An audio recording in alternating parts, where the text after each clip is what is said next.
क्या बताते हैं गरीबदास साहिब जी के इनने एक भी कर्ता बना शादी, एक कर्ता को भी फाइनल नहीं मान्या, 9 ठहरा दिए, 9 अवतार 9 भगवान, और 10वां अवतार और आवेगा, 10वां अवतार और आवेगा निकलंक नाम तय, कलयुग के एंड में, कलयुग के अंत में। और उसमें ये कृतघ्नी प्राणी हो जाएंगे, सभी भक्ति से दूर होंगे, व्यभिचारी, मांसाहारी और जालिम जुल्म बेहया, कोई शर्म नहीं रहेगी, कोई लाज नहीं रहेगी, सरेआम दुष्कर्म करा करेंगे, जल खोद करा करेंगे, कच्चा आहार करा करेंगे। एंड ऑफ द कलयुग। जमीन उपजाऊ नहीं रहेगी, 4.5 फुट तक जमीन का उपजाऊ अंश खत्म हो जाएगा, यानी 3 हाथ, लगभग 4.5 फुट तक उपजाऊ अंश जमीन का समाप्त हो जाएगा। कोई भी फलदार वृक्ष नहीं उगेंगे, ना कोई फसल होया करेगी, और वर्षा नहीं होया करेगी। प्रदूषण इतना हो जाएगा कि वर्षा ऐसे होगी जैसे ओस गिरा करे, और सभी प्राणी कच्चा ही गोश्त मांस खाया करेंगे। उसमें लास्ट ऑफ द कलयुग, एंड ऑफ द कलयुग में, कलयुग के अंत में 20 वर्ष की आयु मनुष्य की रह जाएगी, मानव की। और उसमें से 5 खंड बताए हैं सूक्ष्म वेद में, यानी 15 वर्ष की आयु में जन्म भी हो लेगा, जवान भी हो लेगा, और गर्भारी भी हो लेगा, और मृत्यु को भी प्राप्त हो लेगा। 5 वर्ष की लड़की को संतान होनी प्रारंभ हो जाया करेगी, और सभी प्राणी बहुत ठगने से हो जाएंगे, 1.5-2 फुट के आसपास इनका कद रह जाओ। उस समय ये कृतघ्नी प्राणी इतने हो जाएंगे, बहुत घने। उस समय कुछ एक पुण्यात्मा रहेंगी जो तब भी भगवान से डरने वाली होंगी।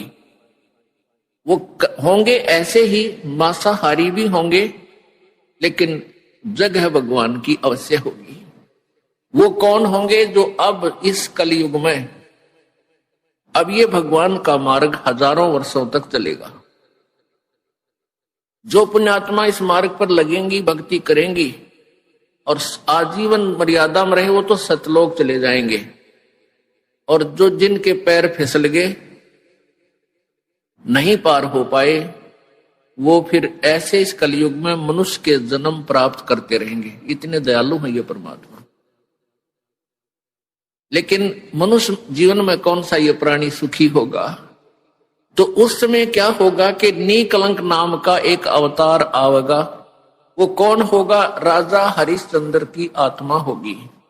राजा हरिश्चंद्र जी जो सतयुग में एक महान आत्मा सुप्रसिद्ध हुए, ऐसे दानवीर थे, ऐसे धर्मात्मा थे, ऐसे सत्यवादी थे कि उन्होंने अपने वचन के ऊपर राज त्याग दिया था।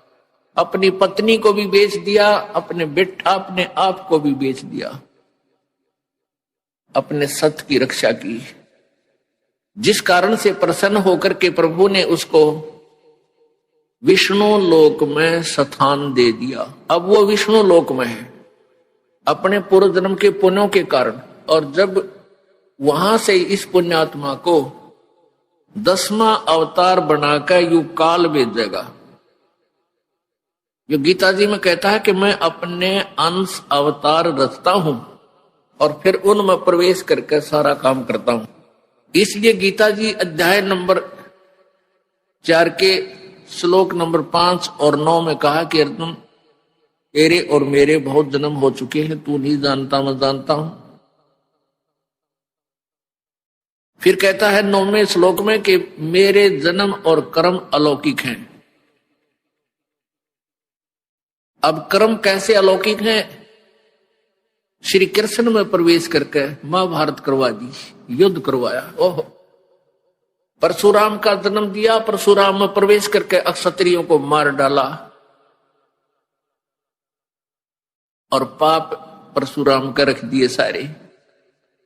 ऐसे ही राजा हरिश्चंद्र जी को नीकलंक नाम से संभल नगरी में विष्णु दत्त शर्मा के घर पे इसका जन्म होगा 10वें अवतार का। 10वां अवतार जो होगा संभल नगरी में, और विष्णु दत्त शर्मा नाम का एक ब्राह्मण होगा, उसके घर पे जन्म होगा। और वो विशेष अलग से ही वैरायटी का बालक होगा, उसका उन अन्य से तगड़ा शरीर होगा, क्योंकि वो स्पेशल भेज रखा होता हो तो। और उसकी लंबी तलवार होगी। इन कृतघ्नी प्राणियों को ऐसे काटेगा न जैसे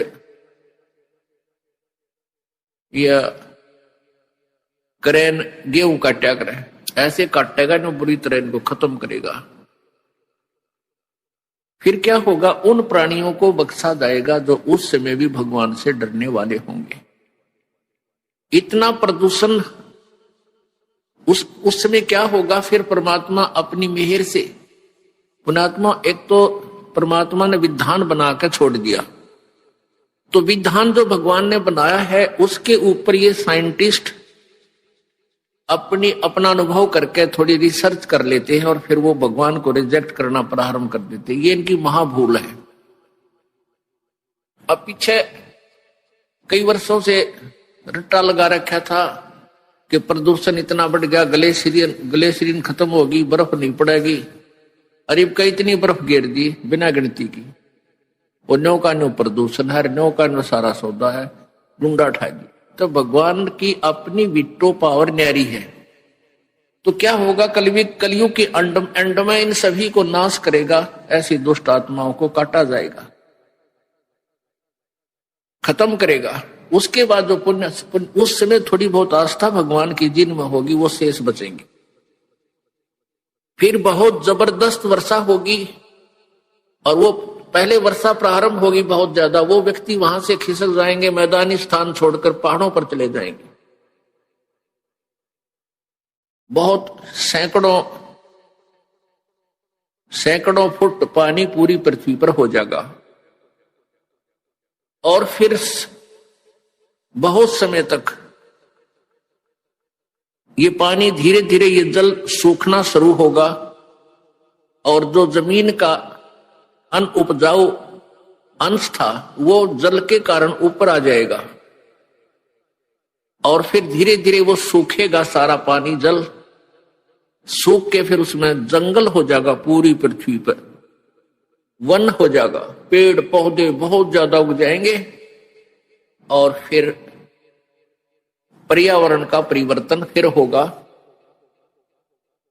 वन जो है ऑक्सीजन छोड़ते हैं पेड़, और कार्बन डाइऑक्साइड वायु से लेकर के पुनः पूरे वायुमंडल को शुद्ध कर देंगे।